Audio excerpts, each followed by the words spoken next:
And welcome. You're listening to the Beyond 50 radio program, and thank you for tuning in. I'm your host, Daniel Davis. Just imagine that right now around the world more than 1,200 languages a year are being lost, disappearing forever from the face of the earth. Just imagine that you're one of those people whose language has disappeared and you're the only one left who knows even how to speak it. Who would you talk to? What would you be able to share about the essence of that language and what it represents when it comes to the people that you once knew that you were able to talk with but can no longer talk to anymore? Joining us here on the Beyond 50 radio program today isn't someone that's going to be making us feel that, well, let's not be too alarmed, but let's kind of move forward and understand this a little better to find out what wisdom is being lost and what is still sustained here today and what we can do about it. Joining us here on the Beyond 50 radio program today is someone who is simply called Little Grandmother Selina, which is awfully a sweet title, but it's amazing what she's also able to do and share with us here today on the program. And I'd like to welcome Little Grandmother Selina to the Beyond 50 radio program. How are you doing today? Very good. Wait, excuse me. I've got a little bit of a frog in my throat. I'm very good, thank you. And I wish to greet you and your listeners in a good way. Very good. Now, it's my understanding that you're a medicine bundle keeper of the Wabanaki people from Nova Scotia, Canada. What exactly does a responsibility like that entail? I'm a grandmother medicine bundle keeper, and my responsibility in this walk and the sacred medicines, I carry a sacred bundle that is ancient. It is more than 500 years old. And I walk with this bundle to help with the healing of our hearts and of the heart of the earth. Mm-hmm. Now, tell us about the Wabanaki people themselves. Who are they and how long have they been in their traditional lineage? The Wabanaki it's a traditional name. It means people of the dawn, or it's sometimes referred to as people of the first light. And the land of the Wabanaki covers the maritime provinces of eastern Canada, as well into Maine, parts of Maine, and up into Quebec. And that is the traditional homeland. And the Mi'kmaq Nation, which is part of the Wabanaki, the Mi'kmaq Nation, I am Black Mi'kmaq. The Mi'kmaq people are of primarily Nova Scotia, but again into Quebec and parts of Maine. And so it's up into New Brunswick. It's a vast land. Now, do you think, in your experience, that the state of the earth today is a direct reflection of the changes that humans, I suppose, in general, began to experience when discoveries of technology to sort of make life easier came on the horizon? That is part of the story. Okay. Certainly it is a significant part of the shift that occurred, both in human consciousness and in the way in which we relate to the earth. When technology began to interfere with the natural rhythms of the earth, that sent us into a spiral. And that spiral has culminated into an experience of disorder. And so now we are in a time where that there is a natural flowing correction that is being made that is going to restore balance and bring things back into harmony with the natural rhythms of the earth. For we as human beings, we have separated ourselves from nature, from those natural rhythms, and we are being brought back into those natural rhythms once again. You know, it's interesting, Little Grandmother Selina, or is there a shorter name to use? Selina is fine. Selina is fine, okay. Yes. I just wanted to maintain the respect that you deserve for the position that you have, and I wanted to be sure to do that. But here's what's interesting is that it's funny that people, they go about their daily lives, especially in a technocratic society, if you will, and they go about their day in and day out, going to work and then coming home and usually letting cable television wash over them. And then when it's finally time to relieve stress, they go to the woods and they take all this stuff with them. And I'm thinking, you're missing so much by interfering with what's there to actually heal you or give you that stress relief you were looking for. And you wonder what it would take to get people to start to separate themselves from these things and get back to nature, just as you're suggesting. Well, I feel as though what it will take is for us each to choose. We do have free will here upon this beautiful land and this beautiful earth. And so in free will, we must each come to that personal decision that we wish better for ourselves and better for the land, and we wish more for the future generations that are to come, that we are willing to make a commitment to strive to be better and to rise above the disharmony that has occurred and move into a gentler, more harmonious way of living with ourselves, with our hearts, and with the earth. What would it take? Well, what we're seeing what it would take. It's taking natural disasters and signals from the earth directly herself that something is wrong. That's what it has taken to shake people up, to cause them to wake up and say, wait a minute, something's going on here. The weather patterns are changing. Things are not feeling right. And what is that about? And then taking that journey to discover what that is, and in turn making that journey back to one's own heart center. It also takes that as one chooses to move into a more natural rhythm of living upon the earth, you inspire those around you.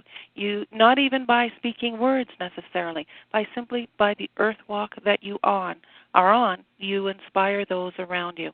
So it's embrace it for yourself. Be that beacon of light, and then radiate that light out upon the earth, and others will see it and wish to follow. That's how we do it. You know, Selina, it's really quite interesting because people tend to, as you suggested earlier, we're disconnecting ourselves from nature and therefore also disconnecting from ourselves.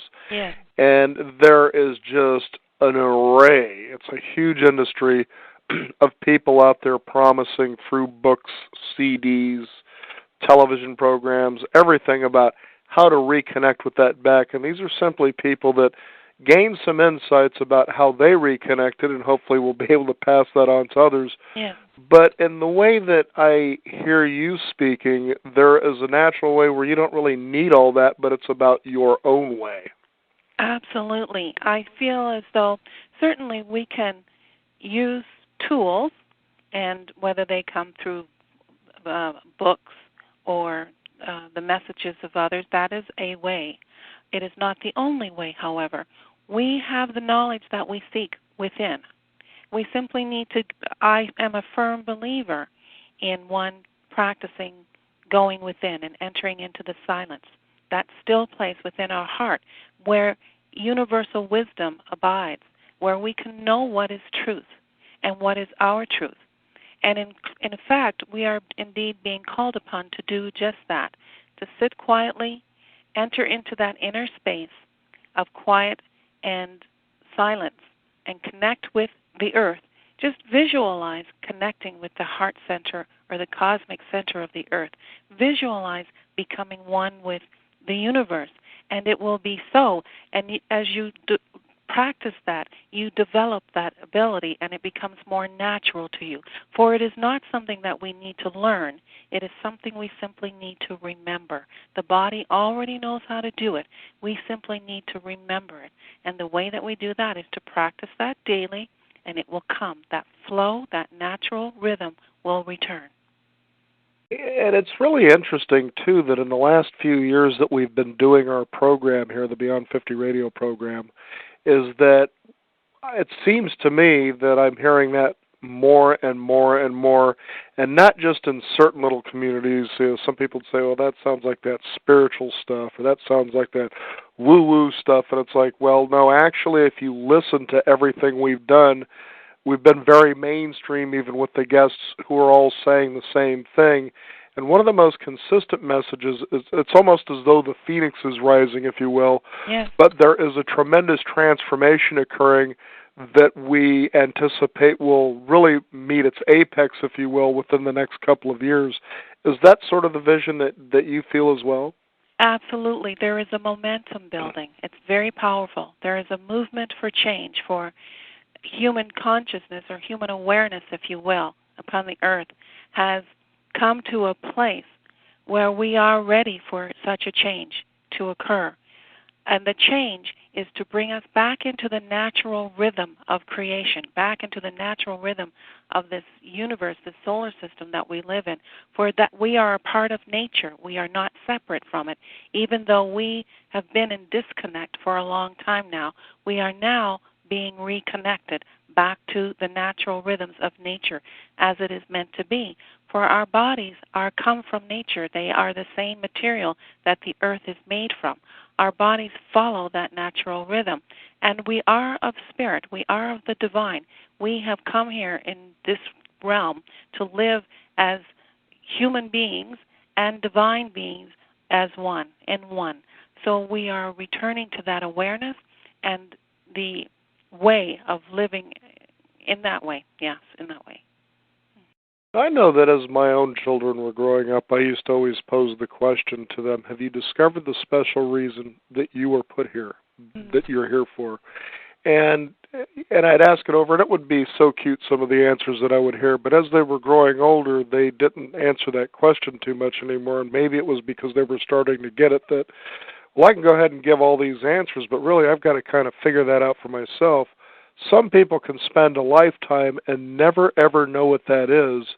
So how would you suggest to our listeners who may be on that search how they can discover what those special gifts or that one special gift is that they can begin to develop? I know you suggested earlier, but could you imagine the impact of a community of people all being that way?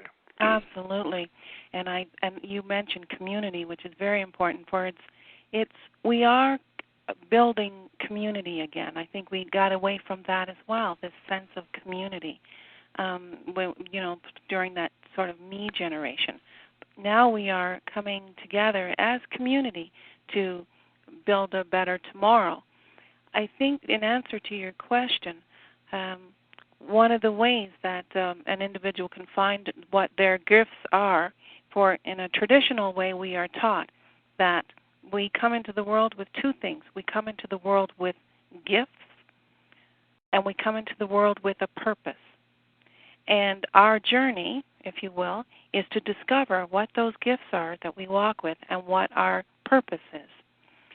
And the way to uncover that, one must truly explore themselves in the world that we live in and explore who we are from within. So you get clues. You get things that you're naturally drawn to, that things that you find that you're just passionate about and that you're committed to, and it's just easy and it just flows so naturally for you when you get involved in that activity or that way. For some, they just have a natural way of writing beautifully, or some just have a natural way to speak with others. Follow those clues that you give yourself of where it is that you fit and what feels right for you. And if you will blend that with a practice of meditation and spending time in nature, you will find what that gift is. You will uncover it, for it's right there inside of you waiting to be exposed, waiting to be uncovered for you to walk with. And so the key is to keep it simple. Don't try to overthink it or work too hard on it. It's natural. It flows. Just allow. And recognize that there is something sacred in creation that we all must honor, and that is divine time. Sometimes people get frustrated and think, oh, well, why aren't I getting this? Or why putting pressure on themselves that must be something wrong with them, that they haven't yet found their calling. Understanding that we as human beings, we create this journey for ourselves of going on a pathway that takes us different places, and we're exploring, and little do we know that we're actually gathering wisdom along the way. For it's important to be mindful of the fact that it is a journey. And the journey is part of the walk, is part of the gift, as you're gathering wisdom along the way. And then as your calling unfolds, you are able to use the wisdom to share and to be whom you're truly meant to be in the highest as you walk upon the earth. I just can't help but think of when all this changed for mankind, and to me the only conclusion I come is at the point where you see the beginning of industrialization and people beginning to have large companies and use other people as a labor pool, and then so the paradigm, like for instance here in America, during the rise of, say, the Ford Motor Corporation and industries like shipping and the like, is that all of a sudden the new message was to go out, get a good education, good grades, go on to college, and then from that point on, go get a job, get a career, and then retire. And I thought to myself, well, there seems to be a whole lot of stuff in there in the human experience that's missing, and you can certainly see nowadays the frustration that humanity is facing with that particular paradigm, that it just doesn't serve very well because it almost creates a cookie cutter spirituality, if you will, and the spirit's just too big for that. Yes, I understand what you're saying, and I agree. I think that in different times of humanity's history, we have gone through the experience of giving away our power, giving our power away to religion, giving our power away to industry and big business and greed, giving our power away to industrialization, to become something that we are not meant to be. And there a disconnect occurred. And now we are to, what I wish to say is on a global level, we learned, we're like children. We learn from our mistakes, and we learn from those past histories that we know that does not serve us well. Humanity had to go to that extreme to uncover the fact that does not serve us. We need to pull back from that, and we need to find a new way. And it is that new way now that we are engaged in now. There are some that are still stuck in that paradigm. We must bless them and let them be, for it is those who are the forerunners that are ready to move forward to create a new reality here upon the earth, that are going to show a new path of living back in harmony with nature. But understand that it's like there is a duality that is kind of occurring here. There are those that are rising above the old energies, the old paradigms that we as human beings created collectively. We are moving away from that time now, and we're into a new time. It is a new day that is dawning here upon the earth. It's exciting. It's hopeful. It's going to bring benefits and blessings to us all, but we have to have courage in this. And I wish to say it is important that we accept what has been in the past and let it go. Keep the jewels of wisdom and knowledge that come from that, but not to dwell on the past anymore. It is done. Move on. Because when we give energy to that which happened in the past, we're feeding the past. We're feeding that energy. If we focus on the new divine energies that are here, the new opportunities, the new way to live, and to be from our hearts living in harmony with nature, if we give that our focus, then that's the energy that we are feeding. So we must be conscious of our thoughts and how we feel about the world in which we live, for it matters which energies we are choosing to feed.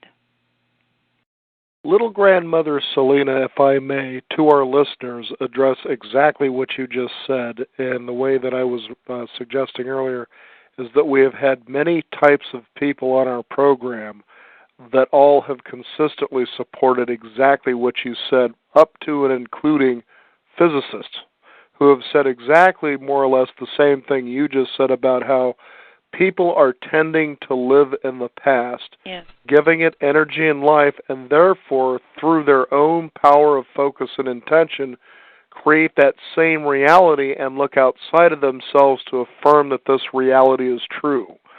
when you can begin to, as a snake would, shed that skin and start being at this point forward and only carrying the wisdom of, or the jewels, if you will, from your past experiences to move forward, you'll see a completely different reality. Now, that was the same statement that was pretty much supported by every walk of life in any different industry, if you will, so that people understand this isn't one of them fringe things that we bring on the program that you find in a hippie magazine somewhere, but has been consistently supported by many walks of life here on our program. Yes. Thank you for sharing that, and it feels so right and important to speak of it, for it is true that we are coming together as a human family. And so you're going to see this convergence happening. And this convergence that is happening is that we are coming together as like minds from all different parts of the earth, from all different walks of life. We are seeing and experiencing the same truth. The truth being that we are in a great change. We are changing the way that we think. We are changing the way that we live and walk upon the earth. We are changing our values, what matters to us. We are coming back into community again, into family again, into really, truly respecting this land that we walk upon. And many minds are seeing this from many levels and many places upon the earth, and we're sharing it perhaps a little different language, perhaps a little different way, all with the same intention and all with the same higher purpose. We are coming back together again. We are restoring balance upon the earth, and it is good. It is good. This is a hopeful time. This is a good time, and we all have a choice. We are all welcome to join in, to be a part of this new day. It's amazing to think that you could be in this world with your hands wide open, your heart wide open, and all will be given to you. Even the Bible says this consistently, but it seems that people don't really believe that that's possible, when in fact you hear about stories like that day in and day out from people just doing some of the most phenomenal things, and you think to yourself, how is that possible? A good example, for instance, is His Holiness the Dalai Lama. Yes. And here is a man, who was exiled from his own country, and he's never starved. He's in great health. He's in demand. Yes. And that's kind of like one of the best ways to build wealth and in a perspective that I could ever imagine, because you're supported from the day, that you were born until the day that you pass on. Yes. What a wonderful way to build wealth in that perspective. Oh, yes, and I feel as though there's wisdom in that teaching. There's wisdom there, and in the understanding of it, that it is something that is bestowed upon us all. It is not unique to one individual or group of individuals. It is something that we are inherently blessed with as a birthright, to be able to walk upon the earth, living in harmony, fulfilling our purpose, and attracting abundance and the prosperity that we need to live well.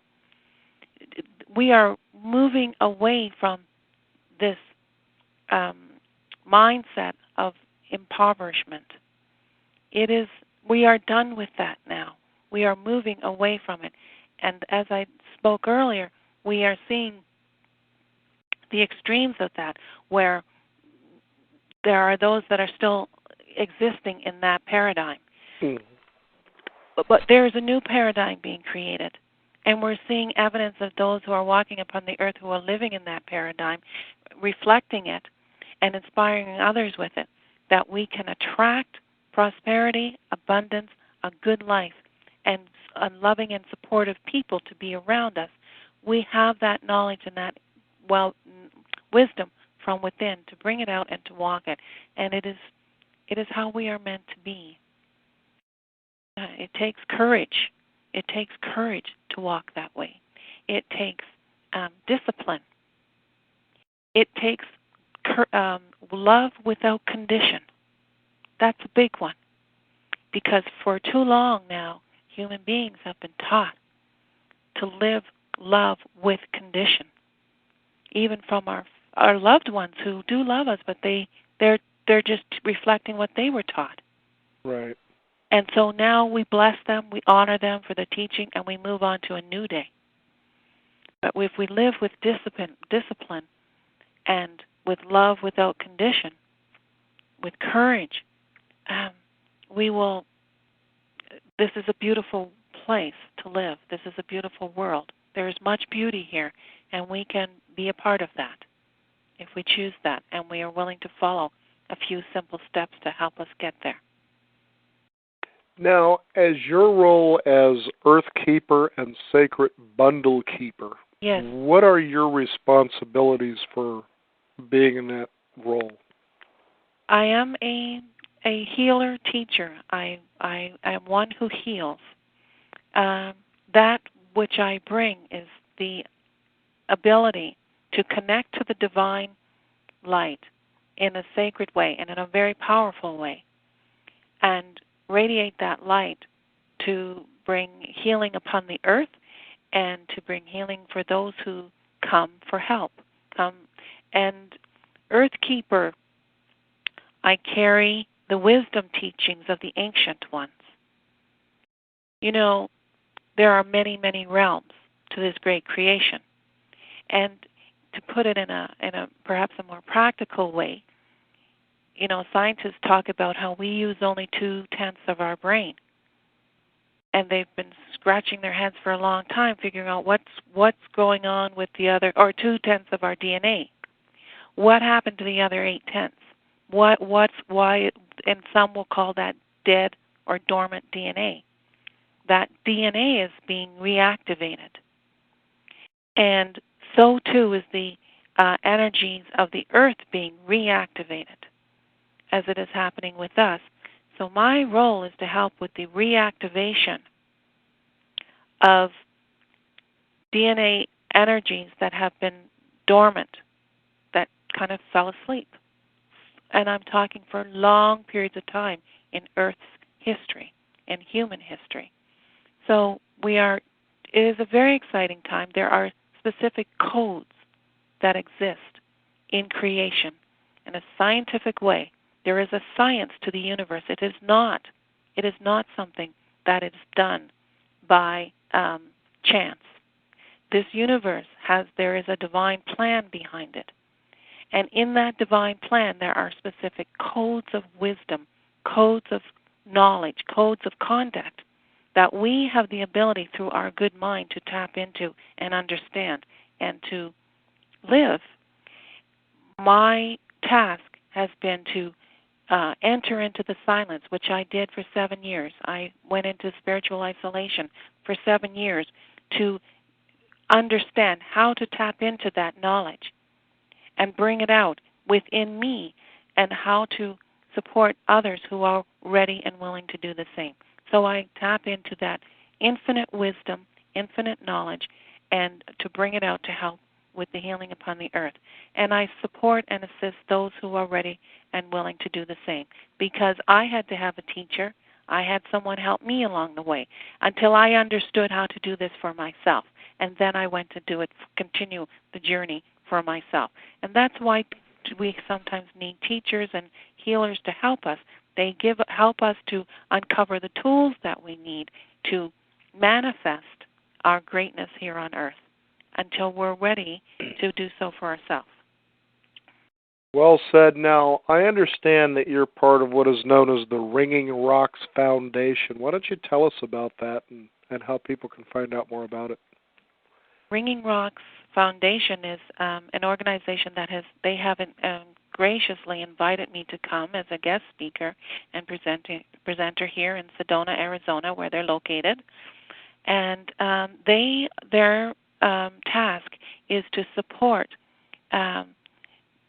keeping of the ancient wisdom and the wisdom ways and indigenous knowledge of healing and living in harmony with the earth. That is their task.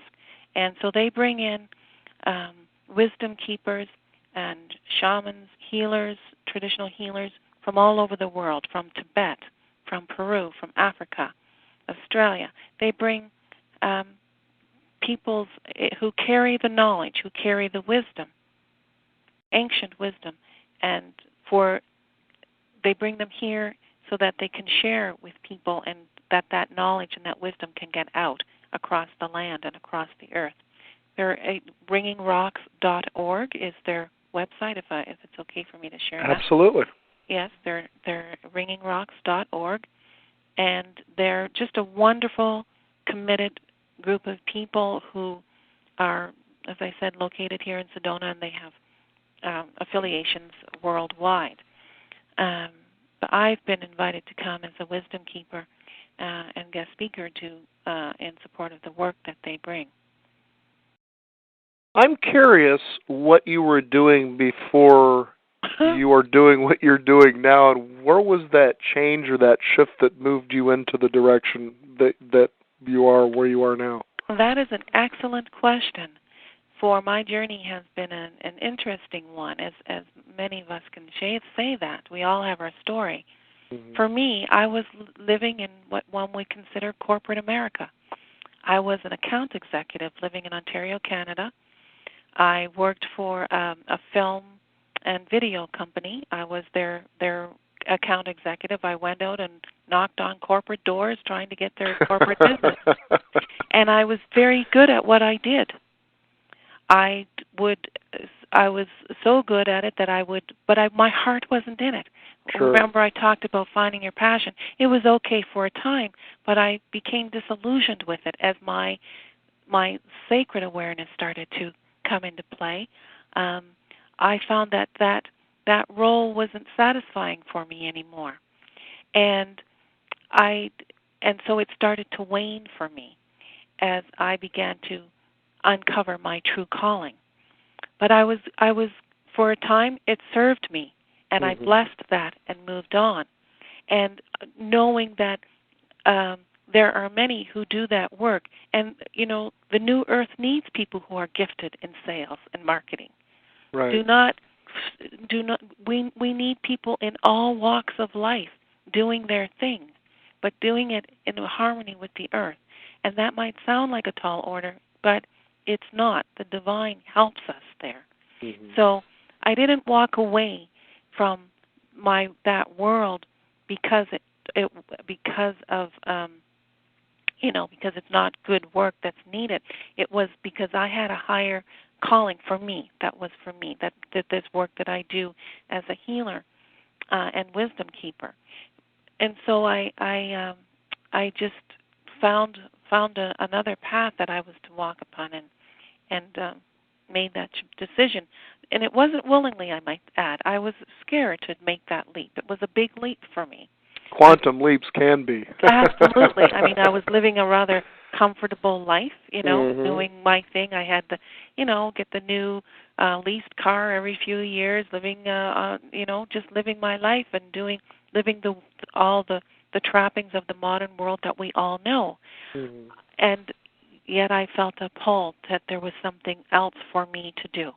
And sure. So I followed my heart and the signs that I was receiving, and it guided me to where I needed to go, which was I ended up in a traditional healing lodge, learning wisdom teachings from elders and medicine people who were very wise in those ways.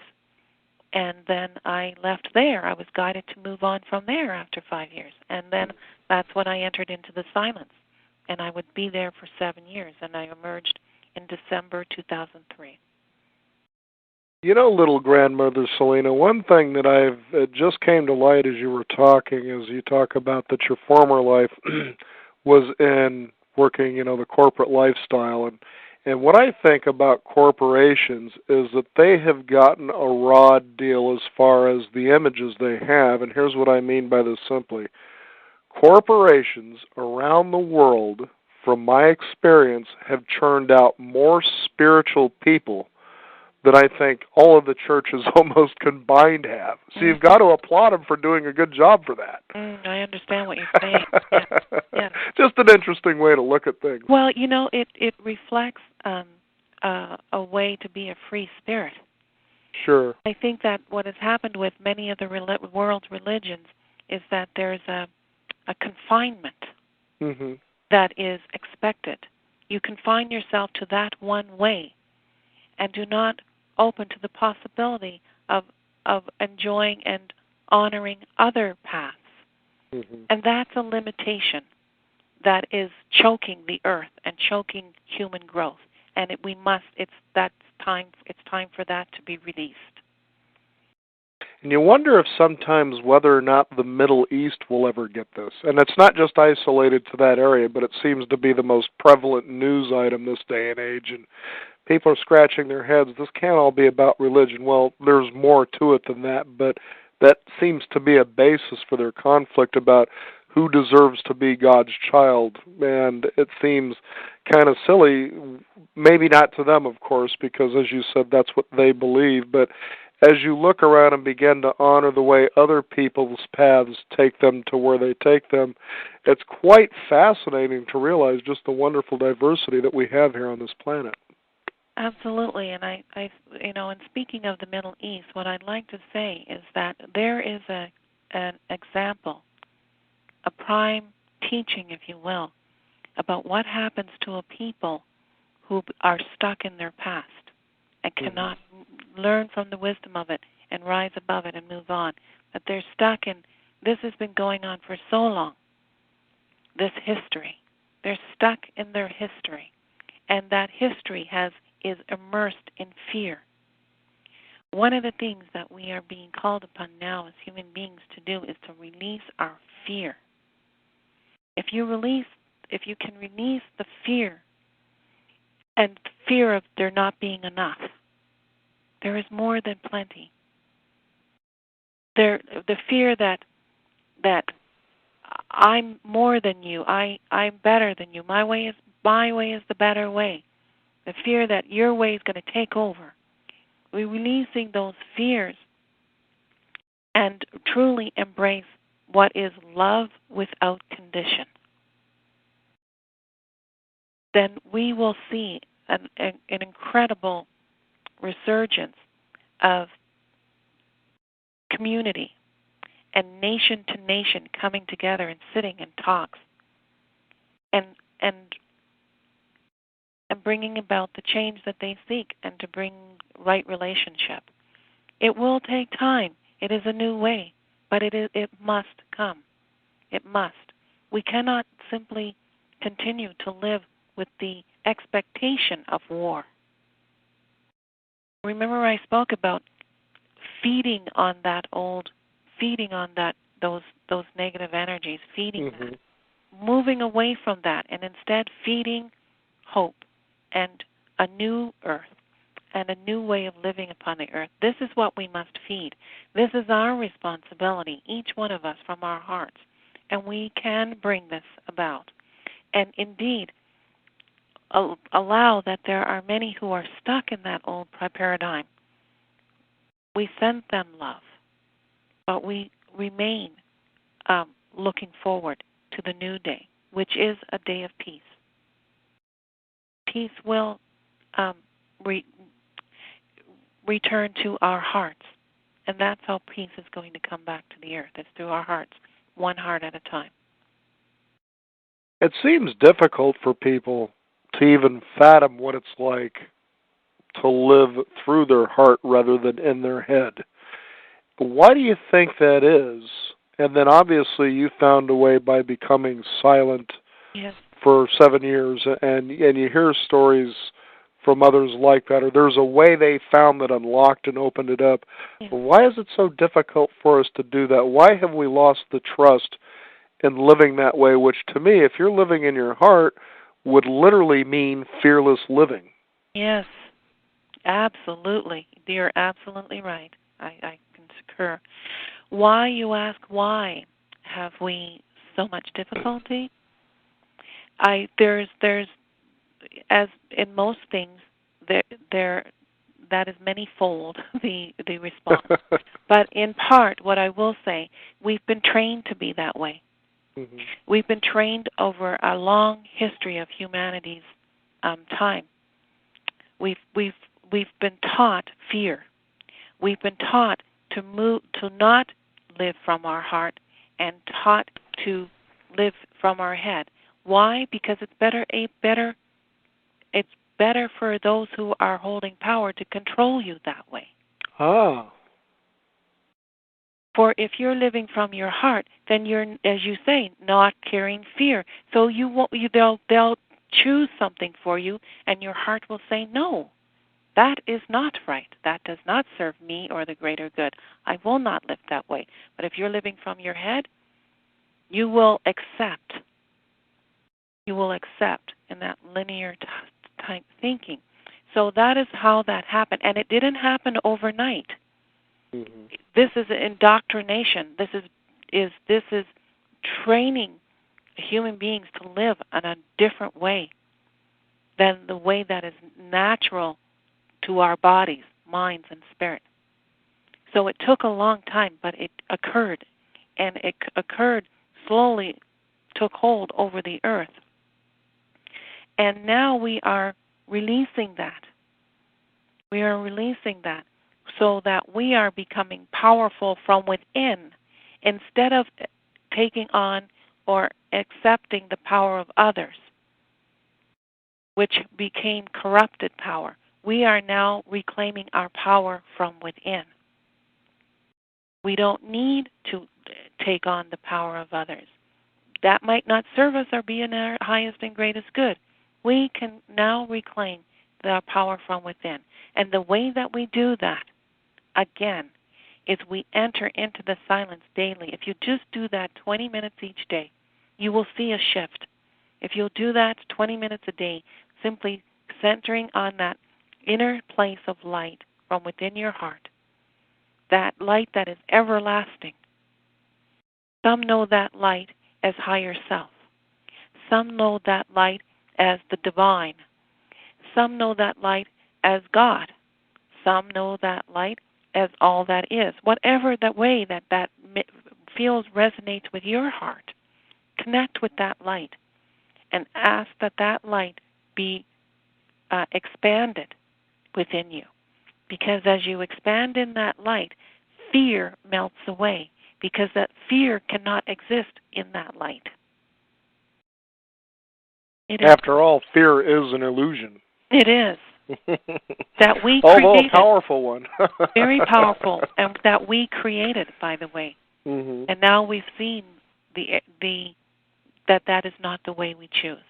Mm-hmm. We choose another way that is not in fear. We choose the way that is love without condition.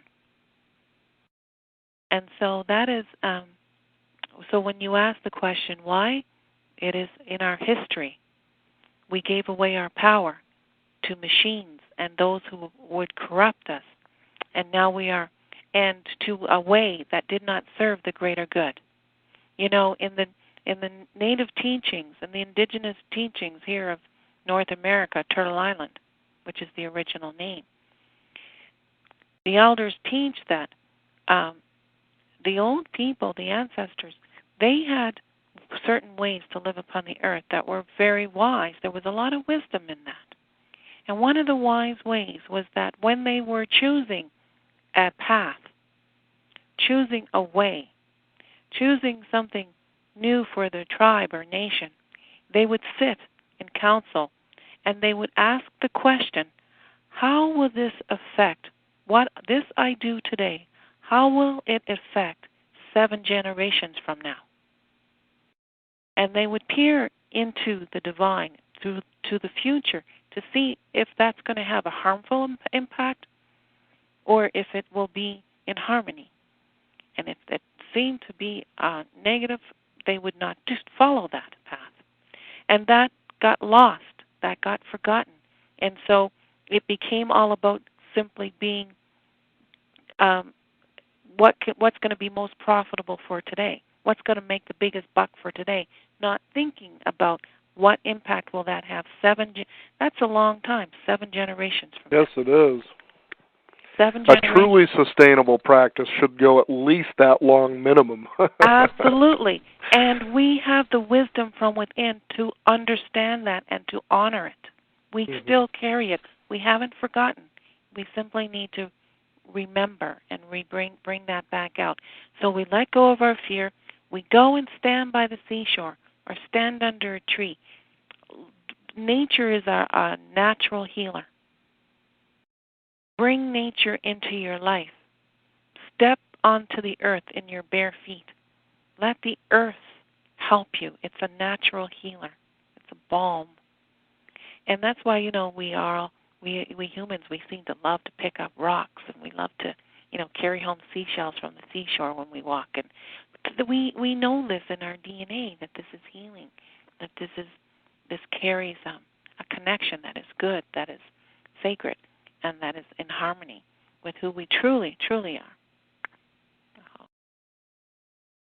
Amazing. It's been an incredible time to spend with you, little grandmother Selina, to know, again, that there are so many people in all walks of life, that this is an emerging, and I don't want to say trend to belittle, because I know this is going to be a long journey and well-deserved one. Yeah. Why don't you go ahead and, if you would please, give out a website people can visit and find out more about your work, what you'll be doing, and how they can maybe even get involved with any projects that you may have going. Thank you very much, yes. My website is grandmothersmedicinelodge.com. That's grandmothersmedicinelodge.com. And, yes, if you go there, there's contact information that you can reach me. In my work, I do assist those who are ready to bring about a shift in their life. For you see, the task upon us is, when you go through the walk such as I did, it was for my own healing, absolutely. But the greater good was also part of that. And the responsibility that I bring is to go through the walk. And now it's my time to assist those who are ready to unfold and walk in their true purpose. And it won't take 7 years. That's already been done. That template's been set. It's not even like that. You will see the shift occur. There's enough love upon the earth now for change to happen fairly quickly if one is ready to make that commitment. And so it's grandmothersmedicinelodge.com. And just go there and you can contact me or give me a call. And my number's there as well. And I look forward to hearing from those who are ready to walk in the dream, as I say. Very good. Well, again, we really appreciate you taking the time. It's been a real honor to have you on our program today. Our guest, Little Grandma Selina. And go ahead and give your website out again one more time. grandmothersmedicinelodge.com. That seems simple enough, almost playful. Yes. grandmothersmedicinelodge.com. I like that very much. Well, little grandmother Selina, thank you for joining us here on the Beyond 50 radio program. And my final question is, how did you get the name that you have? I was in sacred ceremony at a gathering, a sunrise ceremony, in a place called Tatamagouche in Nova Scotia, where I live, where is my home, and another grandmother in the traditional way means wise one. And this grandmother, her name is Grandmother Rose, and she was standing at the sacred fire, and she received that name. She heard the name Little Grandmother, and she thought it was a name for herself at first, and she heard it spoken 3 times from within her heart. And the divine spoke that name 2 times, and the 3rd time she happened to look up, and I was standing across from her on the other side of the fire, and she heard, Little Grandmother, that is what you are to call Selina. That's how our sacred names come. They come from the divine into the hearts of others that to share, or sometimes even through our own heart. Well, very good. I always enjoy understanding that, because it unfolds for our listeners the mystery that life has, and the earth has, the universe has. When you simply open your heart and you no longer live in fear, you're truly in for a roller coaster ride, and I'm sure that's how your life has been as well now. It's been interesting and fun. And we all have access to it. Absolutely. Well, Little Grandmother Selina, again, thank you for joining us here on the Beyond 50 radio program. You're very welcome. I would just like to say, Walaliok, thank you all, Umsunogama, all my relations. Thank you again. Bye-bye. I'm Daniel Davis. Thank you for tuning in. You've been listening to the Beyond 50 radio program. Be sure to visit us also at our website, beyond50radio.com. That's the number 50 with a 50, and visit us at our website and sign up for our free weekly e-newsletter, an excellent source of information, resource, and entertainment as well, because our show is dedicated to being visionary, informative, and fun. I'd like to also thank all of you listeners for tuning in today, and also thank our producer, Joy Ramos Davis, who continually brings you excellent programming for you to be able to use as wonderful resources, whether it's just for you or for those around you as well. So continue to get educated, informed, and have some fun. Again, thank you for tuning in. This is the Beyond 50 radio program. I'm Daniel Davis, and remember, live your day past halfway.